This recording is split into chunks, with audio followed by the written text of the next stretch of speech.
Welcome to the Fasting Podcast, Wow, Wellness and Optimal Weight. I'm your host, Julie Phillips, certified natural health professional for 2 decades. In the weekly episodes, you'll discover little known facts, simplified approaches, insights from the wellness coach perspective, valuable tips, and amazing wellness tools and technologies. And now, on to the show. This is episode 42, Hunger and Fasting. Hunger can definitely be an obstacle for achieving your fasting goals, and the fasting plans can be hard to follow when we have overwhelming hunger. So let's talk about some possible things that could be linked to having a hunger challenge, and then you can see which ones might be of interest for your personal situation. To start with, the real simple is that the leptin and ghrelin hormones that tell your brain when you're hungry and full are balanced in that deep sleep. So if you're not getting much deep sleep, then your hormones might be off. So that might be a good one to fix if you think it applies to you. Also, hunger and thirst.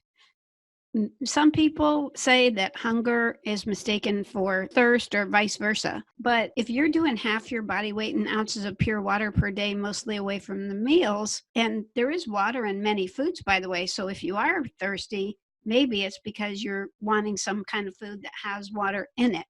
In the sense of thirst, most experts say that it wanes as we age.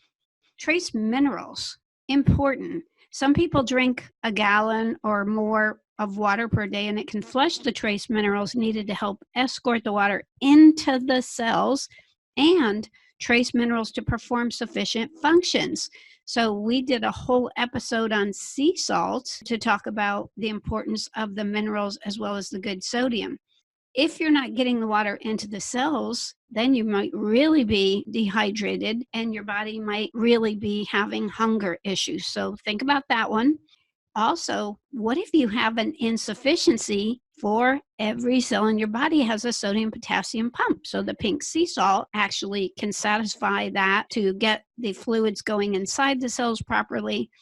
And if a person is lacking in sufficient good sodium, table salt's garbage, potassium and sodium together, now if they don't have enough of those, we not only have our electrolytes or balance off, but also sometimes our body might be craving salty foods that are not good for us, like French fries and potato chips. Check that angle out. And I sprinkle sea salt, pink one, in my water and on my food and salads and soups and that type of thing. We did a whole episode 40 on pH balancing affecting uptake of nutrients.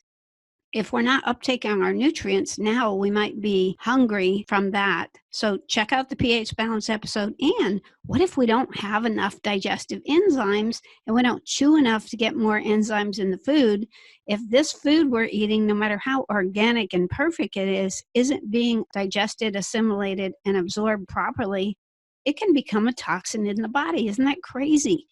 Absorption can be compromised. Picture in your small intestine, there's these millions of microvilli, little legs reaching up to grab nutrients. And over the years, lots of carbs building up a sludge on the intestinal microvilli, and they can't even reach to get to that. So there are cleanses that actually help to cleanse the small intestine and get that sludge out of there. And by the way, an extended fast might help with that as well. That would be a great little simple tool that's free. Junk food and drink is not quality nutrition, as you know. So if you're doing a lot of junk food and junk drinks, then you're not nourishing the body, and the body might still be hungry for what it really needs. And it's super valuable if you can stay busy to keep your mind off food, because as you set a pattern of when you eat, how much you eat, what you eat, staying busy can help keep you on your focus without getting distracted thinking about the things you used to eat. There are some tips and tools to consider. The wow drops from episode 8. Oh my gosh, those are amazing. Not just for appetite, but for food addictions, any kind of addictions, cravings, hormones, which can cause all kinds of hunger or cravings, detoxification, digestion, blood sugar, and the digestive gut blend from the wow system also can be really good, not just for digesting your food, but also for killing candida that can cause what we think of as hunger, but also cravings for carbs and sweets, especially at night. If you're one of those people that gets those low and high blood sugars like a roller coaster, that can result in cravings when it shoots the sugar level below the minimum line and we're like carbs, sweets, something. A nice little tip is if you love organic shakes. For example, I love the shakes and greens from the Wow Drops company. If you do that with a whole bunch of water, maybe 20 ounces or something, it can now be very filling. And if you make an organic type cocoa, they have a cocoa mix also, by the way, then that can be filling because liquids can be very filling. And especially if they're warm, like cocoa or an organic soup, can be very satiating or make us feel good. Proteins and fats, by the way, absolutely satiate or fill us up more than carbs. So don't think eating a carby meal is going to keep you full for a while because it's the protein and the fats that do that job the best. Fiber can help us feel really full, but you don't want to take that with your good fats because it can suck up the good fats like your omega fats and throw them right in the toilet. But fiber can be very filling, whether you get organic fiber in your vegetables, for example, or if you take supplemental fiber. Some people actually take supplemental fiber too to soak up the toxins in the clogged up arteries and that type of thing.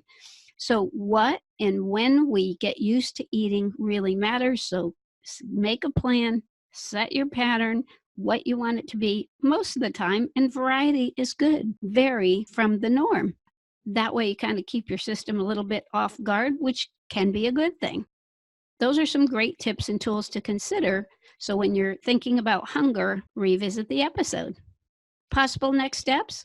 In January of 2020, we're debuting our new Lifeboat Freedom video system. Check it out. Super awesome. And it uses the WOW tools, by the way.